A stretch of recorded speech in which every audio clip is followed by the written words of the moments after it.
भारत की प्राचीन सभ्यता जो विंध्याचल पर्वत पे और उसके साथ सतपुड़ा पर्वत पे पल्लवित हो रही थी, इसमें मातसत्तात्मक समाज था।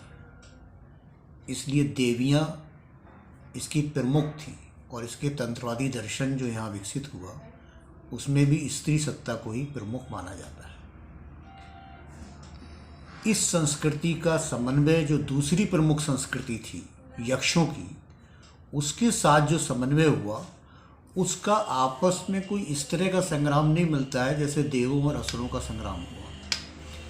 तो इनका समन्वय शनि शनि आपस में इंटरेक्शन से, जैसे भी यहाँ पहले बहना वाला सरित सागर सूखता गया, तो हम देखते हैं कि विंध्याचल की एक सीमा पे जाके मिर्ज़ापुर की बेलन घाटी में जहाँ बहुत से अवशेष मिलते हैं प्राचीन सभ्यता के, पुरापाषाण कालीन, और ये संस्कृति विंध्याचल वाली संस्कृति है जिसे प्रजाति विज्ञान में प्रोटो एस्ट्रोलाइट भी कहा जाता है।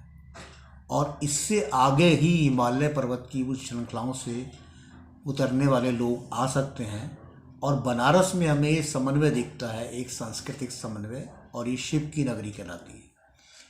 अब शिव जो है वो हमें नज़र आते हैं प्रोटो एस्ट्रोलाइट संस्कृति के साथ, मातसत्तात्मक समाज के साथ, जब वो असुरों से संघर्ष कर रहे हैं।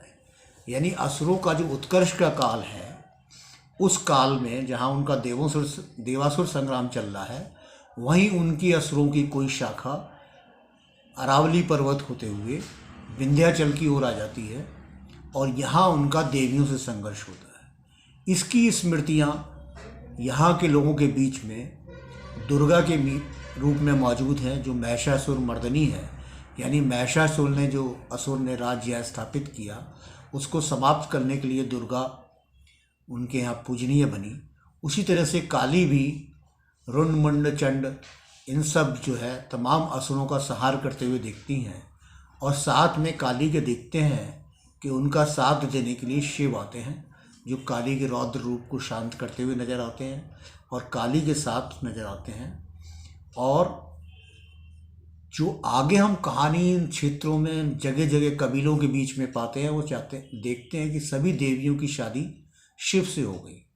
यानी यहाँ समन्वय का स्वरूप ये है कि शिव जो यक्ष संस्कृति के प्रथम पुरुष हैं, प्रमुख पुरुष हैं, उनके साथ यहाँ की देवियों की शादी हो गई। यानी ये एक ऐसी सत्ता बन गई जो समन्वय के साथ शिव ने मदद की इनकी, और असुरों से लड़ाई में इन्होंने अपनी सत्ता को बचाया। तो एक समन्वय यहाँ हो जाता है इन दो संस्कृतियों के बीच। जो तमाम खुदाइयाँ जो होती हैं बिहार की या इस साइड की, उन खुदाइयों में इस समन्वय की संस्कृति के पुरातात्विक अवशेष पाए जाते हैं। और ये हमें संस्कृति क्षेत्र में मिलती है दर्शन के क्षेत्र में भी, जहाँ तंत्र दर्शन में स्त्री सत्ता प्रमुख है, तो वहाँ यहाँ यक्षिणियाँ मिलती हैं और तंत्र भी मिलता है। तो ये पूरा एक समन्वय, जबकि यक्ष संस्कृति में बौद्ध और जैन हैं, लेकिन तंत्र संस्कृति में भी यक्षों का प्रवेश दिखता है। तो ये एक समन्वय भारत में इस इलाके के अंदर हो गया। इस समन्वय की कहानी एक और भी हम देखते हैं कि रावण जो है, जो यक्ष संस्कृति का प्रचारक है, कुबेर से विद्रोह करके जो वहाँ राज सत्ता का उदय करता है रावण, सोने की तो कमी नहीं है कुबेर के पास, तो उस सोने से सोने की लंका बनाता है। संभवतः ये इलाका मगध का हो सकता है। तो वहाँ उसके लड़के की, मेघनाद की शादी जो है सुलोचना से होती है, जो नाग कन्या है।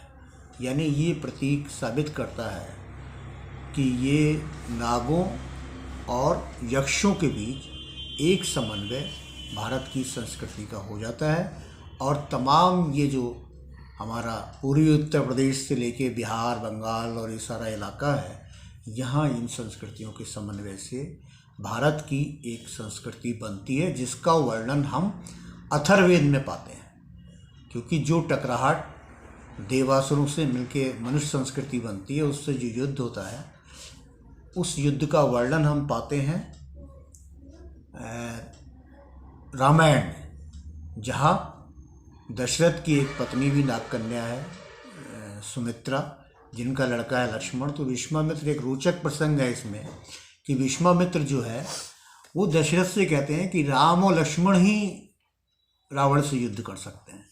तो राम और लक्ष्मण ही क्यों? क्योंकि राम कौशल देश की यानी यक्ष कन्या के पुत्र हैं और नाग कन्या के पुत्र हैं लक्ष्मण, और जो है भरत जो है वो देवों के ही पुत्र हैं, आर्यपुत्र हैं देव के कई से। तो अधिकार तो उनका होना चाहिए था शासन पे, लेकिन राम सबसे बड़े हैं और चूंकि वहाँ पे रहने वाले अधिकतर लोग यक्ष हैं, इसलिए ये सोचा जाता है कि राम का राज तिलक हो। तो इस पे राम कथा आगे बढ़ती है। तो विश्वामित्र के कहने का मतलब यही साबित होता है कि रावण से जो यक्ष संस्कृति की लड़ाई में न्यूट्रल हो सकते हैं बहुत से लोग जो है निष्क्रिय हो सकते हैं इस लड़ाई में कि हिस्सा ना लें हम, क्योंकि राम और लक्ष्मण इस युद्ध में जा रहे हैं। इसलिए नाग नहीं बोलेंगे, यक्ष नहीं बोलेंगे, सीधे रावण से उनका संग्राम होगा।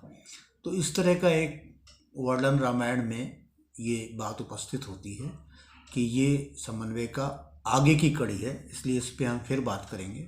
लेकिन ये परिचायक है इस बात की कि यहाँ पे एक संस्कृति पहले से जो विकसित हो गई इन दोनों को मिलके, जिसका वर्णन हम अथर्ववेद में पाते हैं।